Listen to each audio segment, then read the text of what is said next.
5ই আগস্টের পর অবশ্যই আমরা নিরাপত্তা জনিত শঙ্কা আমাদের মধ্যে কাজ করছে। বর্তমানে যে এনটিএম গভর্নমেন্ট আছে আমাদের নিরাপত্তা দিতে ব্যর্থ হচ্ছে। এই দেশের সব থেকে মান সম্মান, লুণ্ঠন, বাড়িঘর, সম্পদ সবকিছু বেশি ত্যাগ করেছে হিন্দু। যশোরের অভয়নগরে যে সংগঠিত সনাতনীদের উপর যে নির্যাতন, হামলা, লুটপাট, ভাঙচুর, অগ্নিসংযোগ এবং মাগুরায় ধর্ষণ, লুটপাট, ডাকাতি সহ মানিকগঞ্জ এবং দেশের বিভিন্ন স্থানে সনাতন ধর্মাবলম্বীদের উপরে যে আক্রমণ, নির্যাতন, নিগৃহতা এবং দেখা যায় কিছু কিছু ক্ষেত্রে জোরপূর্বক চাকরি থেকে তাদেরকে বিতাড়িতকরণ ইত্যাদির প্রতিবাদে আজকের আমাদের সম্মিলিত সনাতন পরিষদের পক্ষ থেকে এই মানববন্ধন। হ্যাঁ, অবশ্যই আমরা নিরাপত্তার সংখ্যা বোধ করছি এবং রাষ্ট্রযন্ত্রকে আরো শক্তি হওয়ার জন্য আমরা আহ্বান জানাচ্ছি। 5ই আগস্টের পর অবশ্যই আমরা নিরাপত্তা জনিত সংখ্যা আমাদের মধ্যে কাজ করছে। পাশাপাশি আমরা 5ই আগস্টের পূর্বেও যে সংখ্যা ছিল না তা নয়, কারণ আমরা দেখছি বিচারহীনতার যে এই সনাতনীদের উপর ডে বাই ডে আক্রমণ যেন বেড়ে চলছে এবং তার জন্য সঠিক বিচার হয় না বলেই পরবর্তীতে দুষ্কৃতিকারীরা উৎসাহিত বোধ করছে তাদেরকে আক্রমণ, নির্যাতন ইত্যাদি করতে। এই দুষ্কৃতিকারীদের হাত থেকে তো আমরা রেহাই পেতে পারি না। এরা যেভাবে জানমালের উপরে অস্ত্র নিয়ে বিধ্বংসী ভাবে আক্রমণ জানায় সেটা তো আমরা পারি না। যে আমার কাছে মনে হচ্ছে এই যে বর্তমানে যে এনটিএম গভর্নমেন্ট আছে আমাদের নিরাপত্তা দিতে ব্যর্থ হচ্ছে। অসাম্প্রদায়িক চেতনা সম্পন্ন লোকের চাইতে সাম্প্রদায়িক চেতনা সম্পন্ন লোকের বেশি মানে প্রভাব, যে প্রভাবে প্রভাবিত হয়ে কিছু লোক ধর্মান্ধতায় মানে লঘুগুরু বিচার না করে, ভালো মন্দ বিচার না করে, ন্যায় অন্যায় বিচার না করে আর বিভিন্ন স্থানে সনাতনীদের উপর আক্রমণ চালিয়ে যাচ্ছে। 5ই আগস্টের পূর্বেও সম্মিলিত সনাতন পরিষদ অনেকগুলি কর্মসূচি দিয়েছে, প্রতিবাদ কর্মসূচি দিয়েছে এবং সরকারের কাছে এইসবের বিচার এবং তাদের নিরাপত্তার এবং সংখ্যালঘু কমিশন গঠন থেকে শুরু করে নানাবিধ দাবি উত্থাপন করে চলেছিল। কিন্তু যখন এনটিএম গভর্নমেন্ট আসার পূর্বে 5ই আগস্টের পর যে একটা ভ্যাকুয়ামের সৃষ্টি হলো, যে আমরা এই দিকেও যেতে পারছি না, এই দিকেও যেতে পারছি না। সরকারও ঠিকভাবে যারা ক্ষমতা নিয়েছে তারাও করছে না, আর পূর্বের সরকার তো কিছু করে যায়নি, যে কারণে আমরা এই একটা অবস্থার শিকার হয়ে আজও সেই নির্যাতন বয়ে চলতে হচ্ছে। হ্যাঁ, আমাদের সংস্কার কমিশনের সাথে অনেক দাবি দাওয়া তুলে ধরা হয়েছে। 8 দফা দাবি তো একটা আমাদের সনাতনীদের একটা নির্দিষ্ট মানে সকল প্ল্যাটফর্ম থেকে, সর্বস্তরের সংগঠন থেকে এই দাবিগুলি জানানো হয়েছে এবং সংস্কার কমিশনের কাছেও কি কি সংস্কারগুলি করা প্রয়োজন, সনাতনীদের নিরাপত্তা বিধান এবং তাদের যে স্বকীয়তা, তাদের যে স্বার্থ, তাদের যে রাষ্ট্রীয় যে অধিকার, সেই অধিকার প্রতিষ্ঠার জন্য আমরা অনেকগুলি মানে বিষয় উত্থাপন করেছি।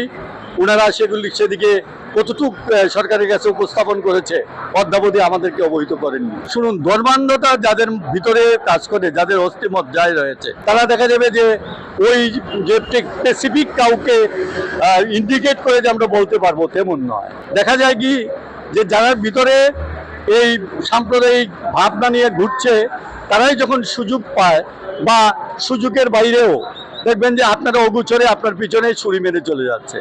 ঠিক এরকম করে ঘটনা হচ্ছে। আর সাধারণত সনাতনী সম্প্রদায় যারা আছে তারা বৈদিক কৃষ্টিতে, তারা ধর্মানুভূতিতে কখনোই যে মানে নির্যাতনমূলক প্রহসনের দিকে এগোনো, তারপর আপনার কাউকে আহত করা, কাউকে আঘাত করা, কাউকে ধ্বংসাত্মক কোনো মনোভাব সনাতনীদের মাঝে নেই, যে কারণে এই নীরবে এইগুলি সয়ে চলেছে।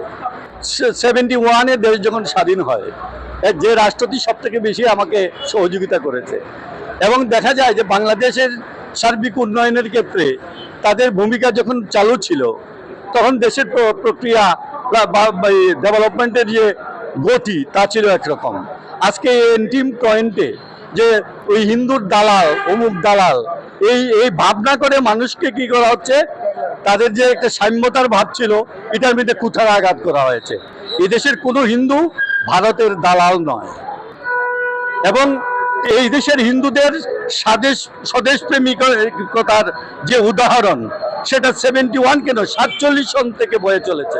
আপনি 71-এর যুদ্ধের দিকে যদি থাকান, এই দেশের সব থেকে মান সম্মান, লুণ্ঠন, বাড়িঘর, সম্পদ সবকিছু বেশি ত্যাগ করেছে হিন্দু, কিন্তু তার বিনিময়ে আপনি সংসদে থাকান, বিভিন্ন ইয়েতে থাকান, এই কমিটিতে থাকান, কয়জন হিন্দু অধিকার প্রতিষ্ঠিত হয়েছে?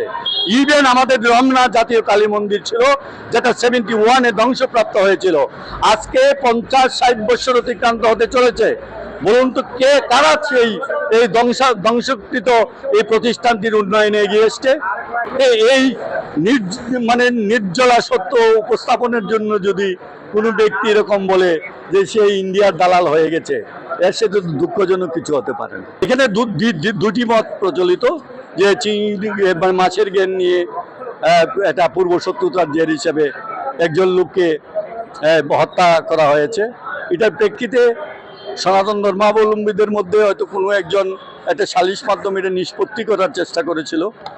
সেই নিষ্পত্তি করার সবার সময়ই দেখা যায় যে একদল এই ধর্মান্ধ লোক যারা সনাতনদের উপর আক্রমণ করেছে বলে এক পক্ষ সেটা বলে, আরেক পক্ষের অপিনিয়নটা এরকম যে তারা বলছে যে এটা পূর্ব পরিকল্পিতভাবে সেই সনাতনীদের একটা পাড়া 20টি পরিবারকে একদম নিশ্চিহ্ন করে দেওয়া হয়েছে।